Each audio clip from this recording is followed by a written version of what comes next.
And welcome straight back into it. We got two more to go, and they're going to be two beautiful ones.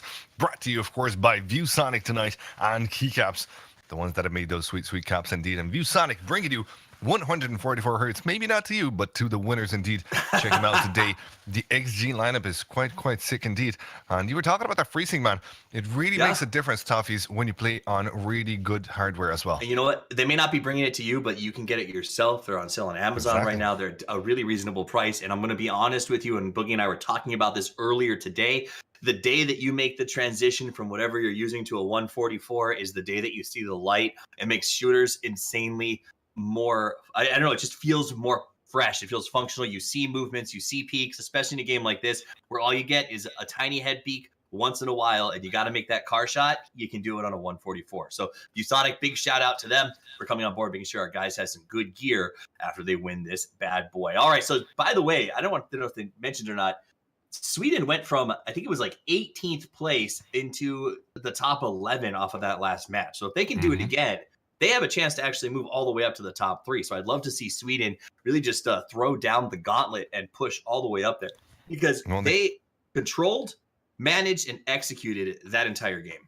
Yes, indeed. Well, they kind of have to do it. Yes, okay, they're now in top 10, as you said it, but they're at the very edge on the 10th place right now with 66 points to their name. So, yeah, they're going to have to make their way further, push harder through those extra kills. And that's exactly why we're super pleased to show you these final games, because these are the games where you're going to be seeing teams that will have to perform for frags.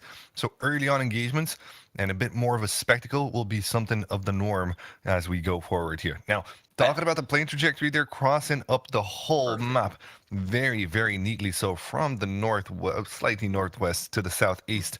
And pretty much everything is attainable, with the exception, of course, of the further ones like Primorsk. And, actually, Lipovka is attainable as well for a long drop. Pretty much everywhere is attainable through the sky except Primo, but obviously there's enough cars along the coastline that you could send a team down there if you chose to do so. My guess is we're going to see something in the ballpark of a Milta Circle, so I don't know if going down to Primo is going to be the best call. We'll see about that in just a second. Crates going to get picked up by one team. Not too much conflict early on. That was the key to this plane. Yesterday, we had a lot of really good planes. Our first match today was a pretty weak one, and in a game like this, where these teams, yes, they've scrimmed a little bit, but they're still sort of not hard and fast teammates who train together all the time. A middle plane is imperative to seeing some good distribution early on. Now, some shots coming out from Easy as he gets Hetchers. God, man, the U.S. can't catch a break. Everywhere they go, they just get shot. Well, they kind of did decide to drop above the crates. Is exactly where Team Lithuania decided to go. And, well, at least they didn't shoot at Caden, who was still parachuting. That would be a war crime, right?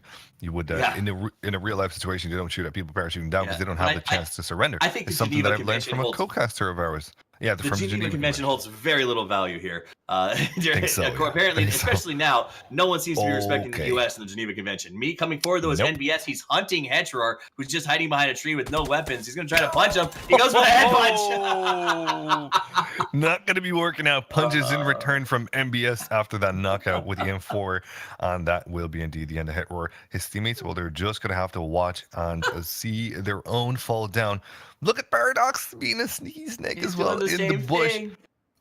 Joining the snake ranks. He doesn't really have a choice to do anything else here. And let's have a look at the first circle, though. It does not contain Paradox, so he's losing really precious time right now. So not a Milta Circle, nice and big over on the entire side of the island. Yas going to be right smack in the middle of it. So everybody who jumped that way with the advantage. But remember, it's going to be about as far as you could get from the plane. The plane came right along that western edge. So the guys at Yas and people who jumped over towards Lippo are going to have a very good looting phase. And there's going to be a lot of fire and massacre coming in. Because remember, the ruins in Pachinki create a pinch spot. A lot of cars are going to have to transition through that wide open area outside of school, who will very comfortably take a lot of fire. So look for that later on in this game. Profi going to come over and pick up Paradox in the bush as Paradox is still being hunted by NBS and his team. It's literally like a they're just driving around they know he's here somewhere, so they're just hunting the poor guy down. Oh my god, look at Paradox. He cannot catch a break. Eases doesn't spot him. Paradox just hides behind a rock. He might just be safe right where he is now, but Profi is not. And that's going to be the end of Profi, unfortunately. Actually, it was Profi that could have saved Paradox because Profi actually had a weapon to his name. And look at them. They're actually heading straight into him. No, Eases definitely spotted him. Paradox, no chance here. Double peak. DP, as we say it. It's not what you think. It's actually double peak. But you can also say it in the other side. because Team US is nowhere near a breather No, right now. Man, let's poor be guys. honest. It's just Caden. Team US just suffered a DP the way that you think we're saying it, because that was just beautifully executed. All right, they saw him, they ignored him, and shot uphill, knowing he was getting helped. Killed Profi, who has one of the best KDs in North America right now on the pub servers, and then just turned around and finished Paradox at their leisure. So insanely well executed, and executed is the key word, as US is going to very slowly trickle out of this game. It's just going to be Caden really walked in by the IGL, just really playing for placements, going in for perhaps north of Yasnaya. They're trying to get into that one. I'm not too sure if he's going to be able to do just that. In the meantime, though, he is in South George, so he could find a vehicle on the south line of the current road that he's in. And if he does find that, then he could actually go north of Yaz, trying to hope that the circle ends on him, and trying to hope that he can sneak his way to, by, let's suppose, top 10, because that's the only thing that he can do. Now, Team Spain, currently in military base. Let's talk about the loot here for a second, because so far we haven't actually seen so many teams go into mill base. We've seen Team Denmark yesterday go in a couple of times there, but not too much. These guys, when they come out, they're going to be loaded. Absolutely, but we've seen sort of a move away from military base in a lot of pro tournaments, unless the plane really favors it. There's a couple of teams who are still willing to come here, but when we talk about like IEM, for instance, 2 weeks ago, there was only a couple of games where we saw people pushing military. Coldamente jumps. What? Okay, hang on. All right, so Coldamente can do a little bit of bungee jumping, taking a break right now to enjoy some fun time for himself. Back up to the top. What is going on? There's a bit of a desync there for Coldamenta. I'm not too sure what occurred, but ay Dios mío, que no es bueno. No es bueno at all. We can say that one for sure. I think he timed out. He will be reconnecting. Yeah. He might have to reconnect and have the sound book, as they call it. But he definitely has a second chance at life. There's actually no other team that comes in close to them. If they do, when they leave, if they do decide to go to the Western Bridge, they will be peaked in. But so far, it looks to be okay for them. And that's exactly it. Is that eventually they'll get out. They're not going to be threatened here, because the scene right now is not to sort of take these early fights in military base. The problem is we've perfected shooting at cars so well on the pro scene lately that you don't have to camp at a bridge traditionally. You can hold down a building that's sort of 100 to 200 meters out from the bridge and still get those kills on transition. So they are going to have a little bit of a challenge potentially coming through Milta if they leave earlier than right in front of the blue. But we should hopefully see Edu and Powers and the guys in Milta heading out before Coldamente and the rest of the team come over that bridge. Yes, indeed. Coldamente is now back at it. He doesn't have a great backpack, but a lot of time for looting. And, well, they've got plenty more minutes to go, of course, until they get to a nicer place. The Frenchy team, though, will be peeked in. AT, well, he's a lonely, lonesome scout sent in to try and get some information. And looks like the Frenchies are going to be spotted quite soon enough.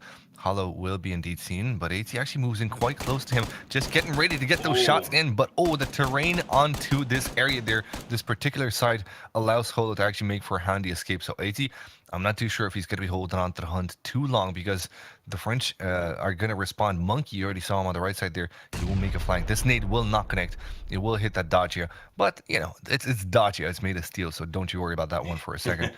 I grew up with that car, Toffees. I literally grew up in one of those cars, and I know what they're made of, so there you go. I grew up in Lemons, but I never drove a Dacia, so my heart goes out to you. I understand the pain of a very slow stick shift, but I understand. So of course, it's not slow. The guy stuck here at Ruins.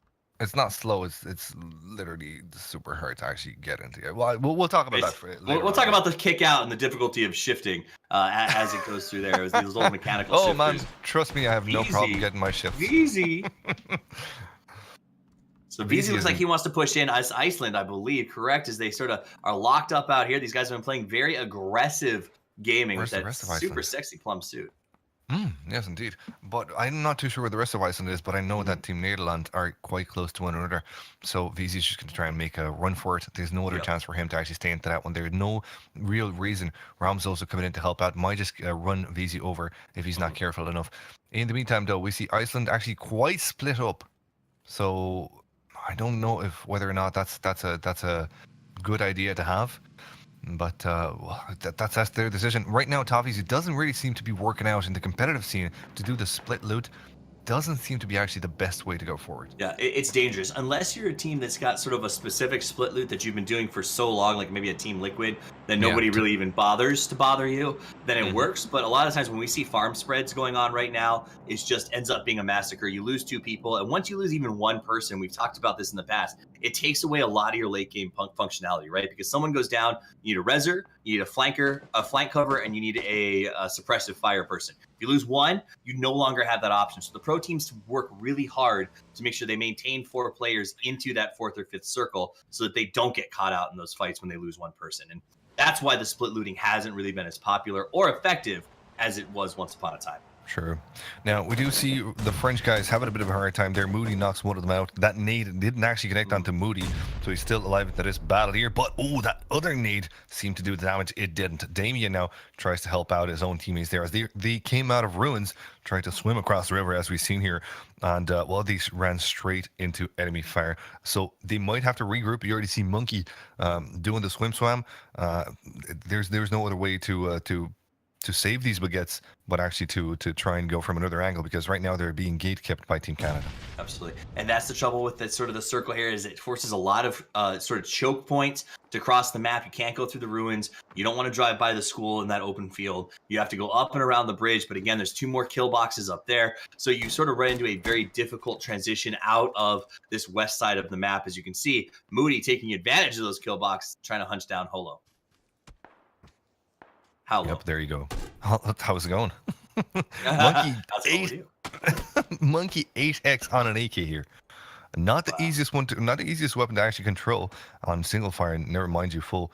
But he's trying his best to try and make sure that his teammates will get out of the current situation that they're in. And actually, Maluk stepping in to help him, his own team Canada in.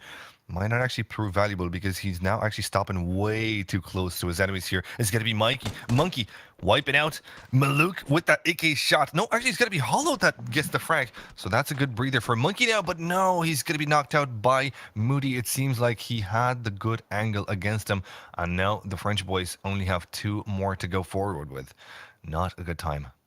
There's not much they can do to get Monkey back up. Maluke is, and no, I think he's going to go down as well. Moody in such a good spot to overshoot them. Jesse lull, and now Moody and Jesse are going to have to turn and get out of the zone right now. Also, we just saw Fuzzface taking apart some opponents here. Going to join Caballero in action, as he's also watching the transition from Sir Dre, Fuzz, and the rest of the team. He's, I think, the last 2 guys standing left from this team. Yeah, here comes that's about it. Team Portugal. Caballero, good shot, sneaks around the outside, trying to keep that AK under control. Sir Dre on the rock just above him. Fuzzface going to go for the flank, spray down. Fuzzface very low. Dre is knocked. Caballero trying to sneak around here for the left, hacks it. Nicola left for the team, trying to find a position. Fuzzface heals himself back up. Going to get behind the rock, can now pick up his partner potentially. Sprays on Caballero. Caballero very low. That'll buy Fuzz the time for the res. And indeed, it'll allow some time for Caballero as well to use a first aid kit. Team Portugal now seem to have a good chance of Caballero's strike, but now they're in a difficult position. However, Caballero hits his shots, but it doesn't really matter. Hexetti comes in, steps into the fight, and knocks him out with a frag grenade there. Kremizor is going to be close to try and help his Portuguese teammate out. He missteps out of the tree line there, taking a bit of a damage, bit more than a bit. 5 HP onto him. He's going to have to use a first aid kit, and the nades are soon going to be raining in. As you can see, Hexetti already going for the side flank here. It's not going to be easy for Kremizord, and that Scar L is put to good use. Kremizord is going to be another player knocked out, but it looks like Team Portugal still have at least Miguel to work with here. Even if so, on the outside of the circle, he will now not only have the first one, but very, very close to the second one at that, and he will get a chance at life. Yeah, I think he'll run, try to keep them a little bit deeper in the game. The real story for me here is Sweden. Apparently, they started growing to town. We saw it in the last game, and they are just continuing their dominance as they push through these circles, eliminating team after team. So great execution by them. We saw that. They immediately took fire. They split out in a really good spread pattern until they knew where their opponents were, and then collapsed on them in a solid pincer, not losing anybody. And that's the key in these early fights to keep everyone alive. Now, Yasnaya throwing down pretty hard. We've got 4 teams, maybe even 5, all in this tiny little area taking shots at each other. AC, Penta, Sims, the Jeems, these guys are in a tough position up here. They want to move around the rocks, but taking a lot of fire from that back north side of Yasnaya. Yes, indeed. Estonia not going to have an easy time to this one here, but it does look like Noria might just find themselves a new home, and they're going to call it on the top yellow, on just on the west of Yasnaya now, which is a good place to actually defend. It's a place that allows you 360 view. You also have cover from the water side. Nobody going to be surprising you from that angle there. So there you go, Team Norway finding a good home indeed, and one that must be said is almost in the middle of the next circle. Yeah. So they're not going to be moving anytime soon. And they really shouldn't, but the Czechs indeed should, as they're getting pushed in 3T Butts and Kent, have some sort of a plan. And it's not one that bodes well for Spike, as he's the first one to go down from the Czech Republic team. Mazzarini will have to peek in lower now, but look at his HP. It's actually not that great. So while he wastes time actually holding on to the angle here, his enemies might come in too close, but he was trying to get a smoke for a little bit of rotation. The smoke took a long time to deploy, and now he's sort of stuck in between a rock and a hard place. He does now have the smoke to try and go for heal if he wants it. He's got his team up on the high ground, shooting down on YNCK as he pushes around the back. 3T Butts trying to get his angle as well. That said, though, they don't know that Mazzini is just camped out there, so there is a chance that he could catch somebody off guard. He decides to make a roll for his team. He's going to push on past the broken milk truck, does manage to get to the garage, hits the crouch jump, and will get into safety. There we go. Maz is safe for now, so he has at least that going on for him. And he also has the support of his teammate that is kind of close by to him as well. So 3 Butts once again, Kent, we're going to have to be very, very careful with this push. Oko as well, quite close from Team Czech Republic. And he does put in some shots, but it looks like he's the one getting out of it with the more rough feathers. Half HP on him as YNCK. Just make sure that there's nobody actually from the side flank, from the back angle there, trying to beat them in. For now, they're going to have to call each other neighbors. If they do push in, it will be quite a waste of frags, to be honest with you. They don't really need to actually engage on one another. You don't want to spend those resources just yet. So that's something where they'll just sort of wait, see what happens with the circle, potentially. Energetic Turtle getting some nice snipes out here as they shoot down at the yellow house down below them. Jempty Samty taking some serious fire, and I don't think they even know where it is because these guys are silenced. Energetic Turtle holding off to the same angle that he's done before here. Team Denmark trying to put the screws into their opponents. It does look like it's, what was that? It was Jempty. If I see that one correct. So that's going to be Finland, of course, on the other side. Two very, very powerful teams. You wouldn't really know in a fight who's going to come out on top, but it does look like Finland have the full squad in the same compound, so they might have a bit more firepower into that particular battle. Now, this Harry Potter will see 80 kind of stuck in there, prone in. It looks like he's waiting for someone to push in, or actually, rather, he's looking at the map, trying to see where the new circle is going to be coming in from. And again, I don't really agree with this split. It's a 2+1+1, but James is close enough if AZ gets knocked out to actually get a res onto him. Although, this must be said, Toffees, it never really seems to work out fine.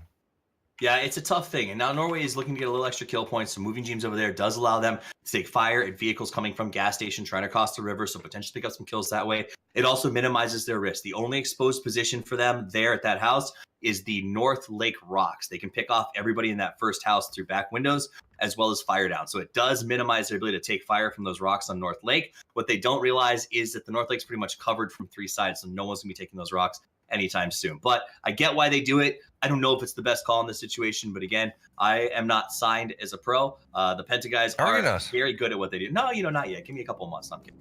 That said, though, some really great players here, and we're seeing them sort of execute their strategy. They're already moving James back to them. They decided we're not getting car rotation kills. Let's get back here as a group and sort of make our next play once this circle establishes itself in a few seconds.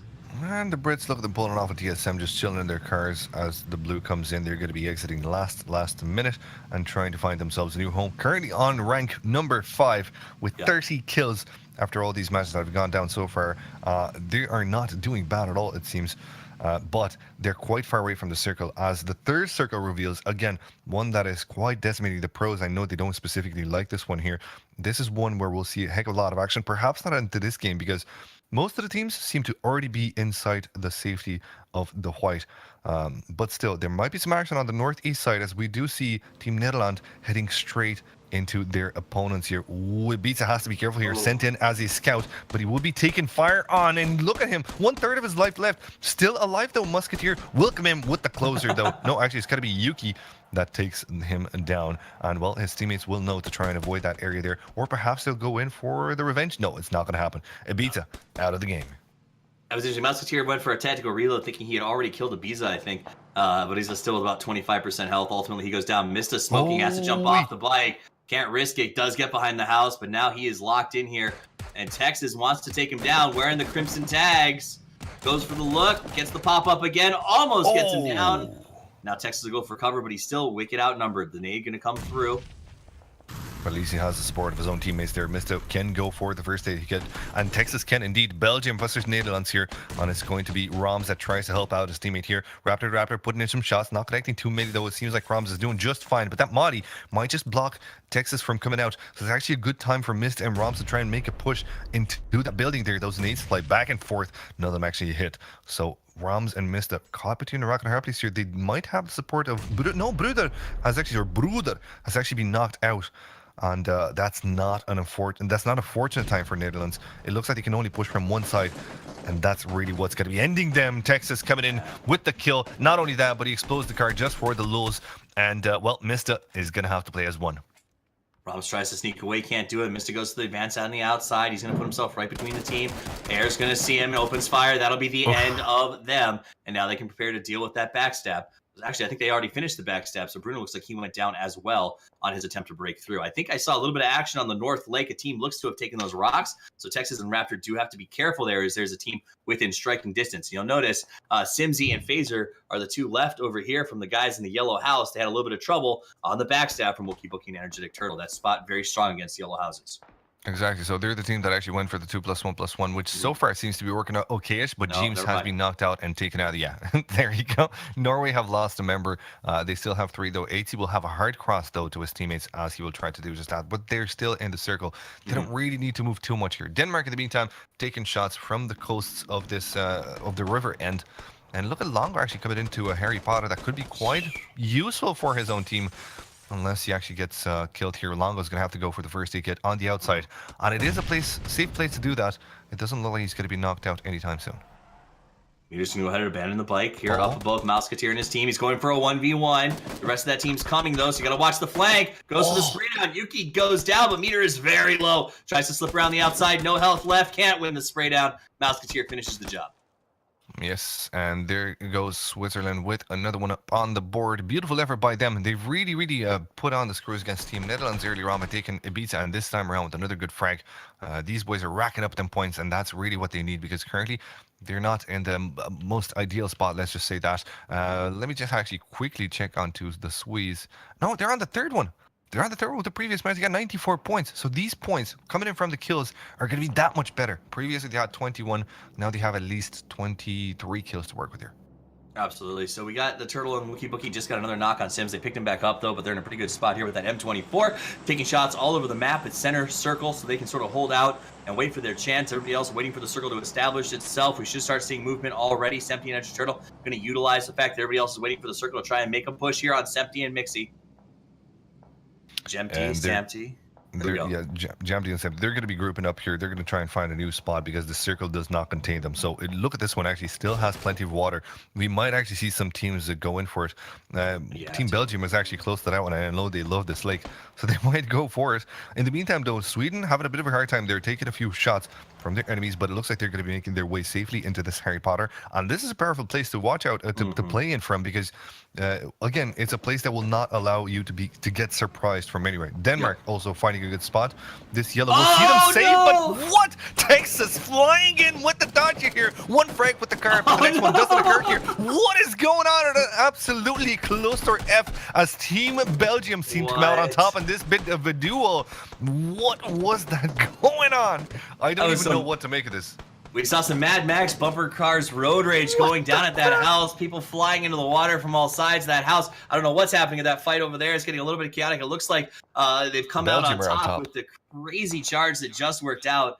But they've got to deal with that wizard tower. You talked about the Harry Potter tower and its value. The only reason you don't like Harry Potter towers is because you can throw a nade and wipe out a team. Not this one. There's no safe push to throw a nade. So this Harry Potter tower has complete control over the surrounding area. And we just saw that where they picked off 2 kills on someone trying to get to the water. And as we called it, plenty of teams make their way inside the safety of that bulletproof water, so we call it. In the meantime, though, we do see the Czechs trying to go back against their opponents. They didn't have an easy time into it earlier on, but perhaps this time around they can do something about Germany as, well, they might decide to push in. But they have to be careful here, Swalker and Oko, as they do decide to push, or rather do decide to check their angles. Won't have an easy time escaping out of Yasnaya. They have to go for the late one, I feel like, here, and they're already making their steps forward. That means that Germany might catch them off guard, especially with Volker shooting in. That might set YNCK on the foot. But they do check their back. They'll be able to slide out the back. They've got their cars parked behind, so that'll allow them a rotation, and it might actually help with their Oko getting up the hill as well. So both these teams just going to ghost each other and go the long way around. Kane taking a lot of damage from uphill. He tries to lead his team to a safe spot. No tire. He's just going to stick with it, though. Yeah, he's going to have to leave that boogie behind there. Oh, no! Got to be careful. What is going on, man? This is the most dominating wreck house with the cars. This game as none other. Kane there taking a heck of a lot of damage. Will prone in. Will find a safe spot to actually pop in a first aid kit. So he's still alive into the game here. Germany still going strong. But I'm not too sure for how long here. Oko's stepping in. And he's stepping in straight into what seems to be Denmark. Yeah. And, oh, no, it's Norway. And they are finding the first. That micro Uzi, really, really powerful close range by Fraser's going to be going down as well. Oko putting on the screws. The Czech Republic coming in really, really strong. Oko gets himself 2 kills and the house as he makes a smart push with the Uzi. A lot of people don't love that gun, but it is great in those close quarter flick moments. The bullet speed of the speed at which it puts bullets out of its gun is insanely fast, only beaten by the Vector right now, but very controllable if you've got that stock on it, and he's going to utilize that very effectively. Meanwhile, the circle blesses the wizard power. We're going to see a lot of people swimming, so they'll just sort of do this to try to get their placement. That is what it is. What you do in this situation is you accept. There's going to be teams that go to the water. Let them do their thing. Let them control each other. Be the team that has 4 that can win the above water fight, because that means you get to go to the end and pick everyone off as they come out of the river. And that's what we're going to start to see here in just a few minutes. I do like the position out of Sweden. They've got a very, very good angle to pick off everybody that decides to come out of the water. But smartly, some teams actually try to go under the bridge and see if they can find a good way in there. Miguel from Team Portugal already in the water, already in that angle there. And it looks like Team Germany are going to try to replicate this as well. They're taking some shots here. It looks like Gemty was one firing at them. But the rest of Team Germany is going to have to make their way on foot. Or do they have a vehicle? No, they don't. They're going to have to make their way on foot as they sent their scout previously in to try and figure out if that's a safe place to push in from. And this is the smart place to actually push. Because if you go from the south side, from the north side of this river, you're going to get absolutely bodied by Team Sweden, who are now in a very, very good Harry Potter town. It's a smart push, but a hard push. You've got to move with the timer. The blue circle going to get going here in 30 seconds, so you have to make that transition through the water. It's a slow swim. We all know that, which means you've got to try to make it happen right now, or you're going to end up in the cluster that is that top river sort of swim fest Michael Phelps exhibition going on up there. We do see Jesse and Moody slide in. There's your continent being represented. The Canadians still going at it, even if US had... There's always Canada. Yeah, there you go. Even if the US had such an unlucky start to the game there, still Team Canada are still into this one. But now they're being taken fire on. Grubsy's going to be connecting, but it's not going to be him. It's going to be G-Tank that actually gets the knockout there with the SKS close to him. Jesse now in an unfortunate position. Can he say what he normally says on that TV show that we all know and love, or is he not going to be that Jesse? Well, it looks like, he's not going to be going in for the challenge. I don't think Moody is actually resible at this point in time. If Jesse steps out, G-Tank is going to be knocking him out. But look at G-Tank actually already making an aggressive move. Yeah. This guy Jesse has no helmet, so he's trying to force him. He knows it's coming out of the blue. He's going to go for that easy shot. He's trying to tempt him to come out so they can get the shot from the other side. Jesse, though, going to have to get out of here. And he's making it look good as well. G-Tang, man. This guy has something of... He's got brass. He's got really, really good brass. I'm telling you this right now. Very, very good move out of G-Tang there to take Canada out of the whole situation. Now, the circle. Look at this one. No more water. No more fun games in there. Everybody has to come out of the pool. It's closed. They really have to find a new location to work with him from. It looks like Chris, I don't know if Katask is still alive here, is the one that he actually makes a team with very, very good. But, he's going to have to work with what he's got. He does seem to have a teammate quite close to him, and they're going to be the ones actually gatekeeping everybody coming out of the water. And that's what you do if you're Chris. You don't need to push up right now. You say, you know what? Even if we don't make it out of the blue in this circle, we want to be the ones to kill all the water pushers. Rack up 1, 2, 3, 4, at least 5 points if we can be the accurate gatekeepers. Let's not risk the push to Harry Potter. Let's just get 5 extra kills. Yes, indeed. And well, the circle's triangulating quite soon. It's going to be Sweden that actually have to move out as well themselves. And they're getting shot by Team Belgium, it looks like, at this point in time. Razy, Chris already on the shoreline, so Katastic will have somewhat of an easier push. But in the meantime, actually, Damien gets killed, and that's an instant kill that tells us that Team France is no longer up on the score of this match. So Razy coming in with a team domination. There is Chris coming in against THG. THG was actually behind that car. So one of the members lost by of Team Belgium here, and here comes Razy's attack against Sweden, and Sweden will have to move as well. It's all down to who is going to move in later, latest in this situation, because the circle, well, it's already strangling in. So that's what they wait as long as they could. They're going to have to push up. They're very likely going to die out here because that Wizard Tower very strong. Wizard Tower also has to move. They can't stay here too much longer. They're going to have to get up and go. Meanwhile, up on the top, we see a push in coming from a couple of Team Grubsy and Raptor going for the heals and then the follow as they're getting cut apart by a couple of teams who are just so comfortably on the inside. Air taking some shots, gets hit from the right side. He's going to go down. Arky would have been very, very important for Texas and Raptor to actually move into the circle, but he got knocked out in a very unfortunate time. G-Tank still alive. Ain't nothing but a G-Tank party right now, it seems like. And, well, he's performing miraculously here, still keeping his team alive into this one here. We do see Team Italy on one of the sides as well. VZ Hookster and Richard Bale from Team Norway as well, alive in a very good compound. But all these teams, everybody right now is going to have to make their way in a very, very open area. No more trees, no more cover, no more compounds. All that you can do is pop some smokes and hope for the best. They don't even have vehicles to try and use as block. Now, I do believe Richard and VZ are Iceland, and they are in a very good position here for the moment. Rank 16, they definitely need this for themselves. That problem, though, is going to be Powers, Edu. The guys here, Washout, are in a good spot to sort of be a little bit of a spoiler when they try to push out of the complex. Both teams on the edge here. So Italy versus Iceland deciding who's going to be the one to take the white zone first. G-Thang trying to play the spoiler role. G-Thang from Austria. So Austria, they've had a rough day so far after an amazing yesterday. So if G-Thang can get to second, pick up a couple of kills, it'll be very, very valuable for them, which is why he's going to play this a little bit quiet. Meanwhile, BZ does, ends G-Thang. So now it is going to be 1 versus 1 in terms of teams as Italy versus Iceland.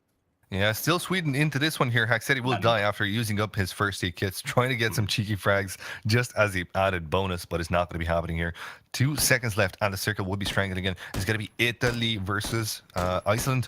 And it does look like Iceland have the upper hand, at least in manpower here. And they're already making their push into it. There's one rock that they can use as cover. But the first knockout comes in. It's going to be washed out. That gets knocked outside of the play zone. And that's going to be the GG indeed. And the chicken dinner at that. With a beautiful, beautiful game coming in from Huckstar, Icy Demon. It's going to be VZ as well. And Richard Bale. Richard Bale, of course, everybody in here from Team Iceland performing out of their minds. They didn't get circle lucky, but they made their way into this victory, Toffees. I like the emphasis on the chicken dinner over the GG this time around because it was a very interesting game. You got to keep it fresh. That said, though, this is an interesting game. In the last 2 games we've watched, the number 1 team has had an insane amount of kills to earn that. This time around, our number 1 team only has 4. Our number 2 team actually has 0. Number 3, Haxit got there by doing a heal strat outside the circle. He did get a lot of kills, but, you know, it wasn't necessarily a crazy, impressive, blow people apart finish. And then, you know, Austria does finally slide into 4 with G-Thang, but they only have 4 kills themselves. So this was kind of a low kill count winners game. And I think that's very interesting. I wonder if our analysts have some insight into why this game had maybe lower kill winners as opposed to some of our others. So with that said, Boogie and I are going to kick it over to our analyst desks for a little bit of insight into the game. Mustache Dave and Porosaurus, tell me what you think. Well, welcome back once again to the desk. I am Porosaurus, and with me is Mustache Dave. Mustache Dave, what'd you think about that game, my dude? Well, there's so many things that we can't talk about, and we will talk about. But let's just start from the very beginning. I know you and I probably want to avoid this topic, but we just have to talk about it. The disrespect from NBS law. Who brings a gun to a fist fight? I don't know. This guy does. Much respects to Hetror trying to get the jump punch on him. by the way. Very impressive if you do recall that. And then MBS Law also punching out Paradox. And also, we saw Profi at the top of the mountain being taken out extremely early. USA, this last game, we need our Bald Eagles to come in hot here and do some insane plays. Insane plays. It just seems like nothing's going right today for Team USA. But fortunately, North America still has Canada. Canada still doing their best, making their way downtown like Michelle Branch all the way to the end, last couple of circles, but still not finding their way into that top 5. Looking for the just a little bit more points, but who knows? We'll talk about the USA later. Oh, well, we already did. We'll talk about That's it. Like, That's yeah, it. That was, That's it, unfortunately. That's the it. 2 minutes of gameplay they gave us to talk about. That was it. But let's talk a little bit about. Okay, so there's a lot of good fights in here. So Belgium versus Netherlands early on, a great compound hold by Belgium, getting the wipe on the Netherlands. Raptor and squad just doing an amazing job. Holding down that compound whenever the Netherlands were pushing in from the outside, holding the outside of the wall. To be fair, they're a man down, maybe even two. To be fair, that's true. But it was great. No, absolutely. And then I think what might be the funniest play I think I've ever seen in professional PUBG, the Belgium versus Denmark at the Yellow Houses just to the north of the lake. It's kind of this question. Okay, what do? You want to go to the Yellow House, right? Your whole team is transitioning there, and all of a sudden you're about to pull up, and you see another team gets there just before you. Most teams will say, "Oh shoot, there's another team there. We got to find somewhere else." Not Texas, man. Texas is like, I'm gunning it. I'm going in there. I'm gonna T-bone the absolute crap out of this guy. Gets the kill. The rest of the team still follows up. They get in there and they get in this huge fight with Denmark and come out on top with the win. That was an unbelievable fight. Yeah, definitely lots of testosterone coming out there. As you mentioned, not even taking his foot off the gas there, just going for it, gunning it. And it paid off because we saw Belgium being able to place, was it 5th or 6th, but purely because of positioning. They did have Austria right behind them, and Austria let them push. And then we saw a couple members from Austria be taken out by the zone just because, the blue hurts so much at that point. But, one thing I want to mention, Austria being able to place 4th in this game. So last game we had Iceland, number 1, Italy, number 2, Sweden, number 3, and Austria, number 4. So that 4th place, along with kills, just might be able to keep them that number 1 spot. I don't know. We have the leaderboards; they're being calculated. We have one more game left, and then these winners will get the fresh, eye massaging monitors. 144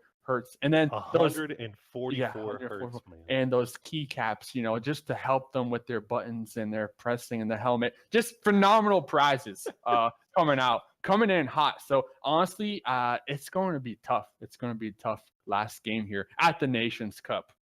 No, absolutely, it's going to be wild, and I'm expecting these teams that are in the lower half of the table to just throw all caution to the wind. Screw it, we're going to do whatever we can think of.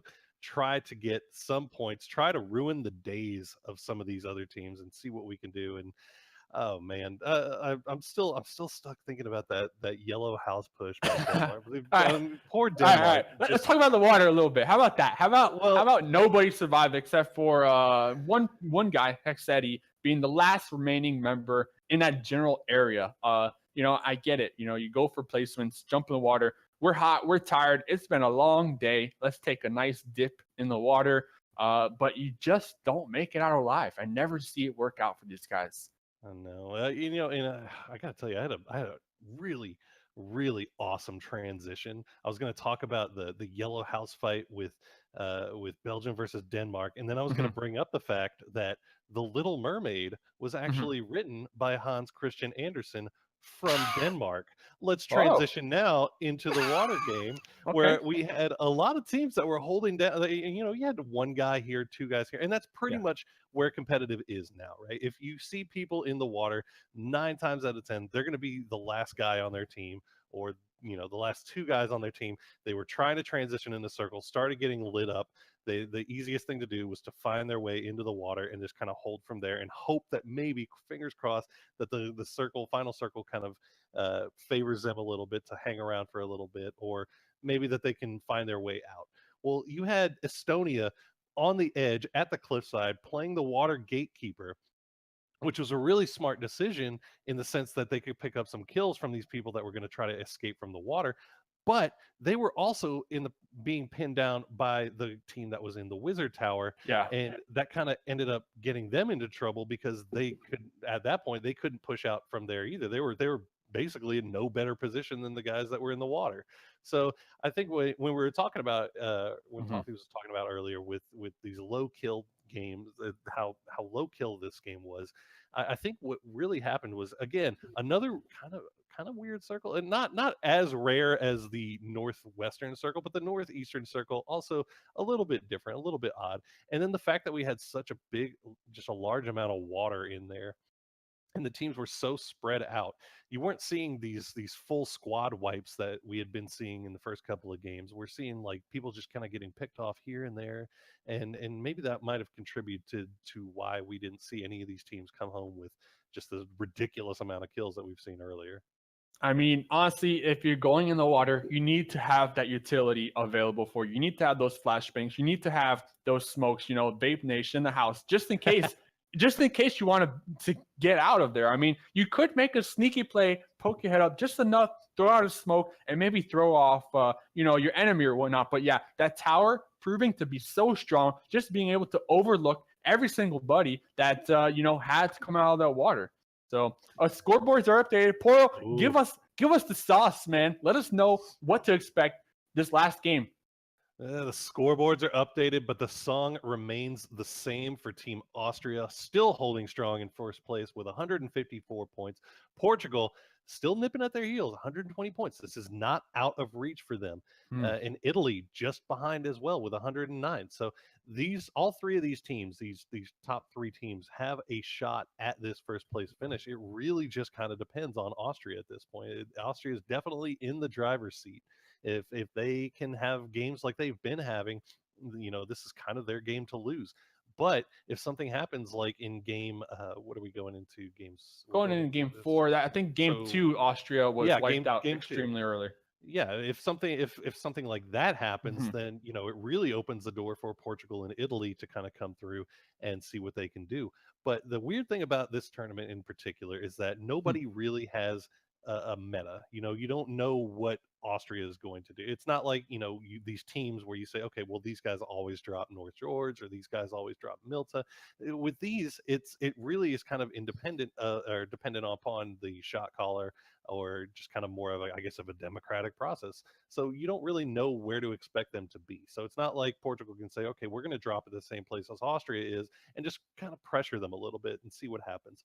But everybody's just kind of playing their own game and seeing what happens. So hopefully for our second and third place team, Austria finds themselves in a little bit of a precarious situation early, and they can find their way into gaining a couple of more points and picking up some steam. But I mean, how likely do you think that's going to be? It might be likely. I mean, I was caught off guard with that Bridge Camp game too, so you really never know. I mean, looking at these other scoreboard stats, Hexeti topping the #1 spot for individual kill count, sitting with 19 kills all on his own. And then Denmark, they're still not the top of the leaderboards. They're actually number 14, but they had the highest kill count with 39. So going into this next game, right, just specifically talking about our second and third place team, Portugal and Italy, saying, though I know there's so many what ifs. All right, say Austria does get wiped out earlier. Portugal, Italy, they're going to need also a high kill count game, kind of similar to that 19-point kill count that we saw earlier from Sweden. With that being said, I still think Austria needs to perform at the top of their game this next game. It really comes down to this. All this hard work, all the dedication, they need to just wrap it up and pull through this last game. Absolutely. What I think we'll see from these teams is that they will play safe, play the game it's in front of you, just play your own thing. Don't try to go crazy. Just make it to that fourth circle. Make it to the fourth circle as a 4-man, and you are in amazing shape. And I think that's what these teams are going to be thinking going in. Well, guys, we are loading up our lobby as we speak. We are about to head into the final round. Tell us in the chat, who do you think is going to come home with it? Is Austria going to take the win, or is Portugal or Italy going to sweep them from behind and gain those points that they need to take the win? You let us know, and we'll be here watching with you. So, guys, we'll see you soon.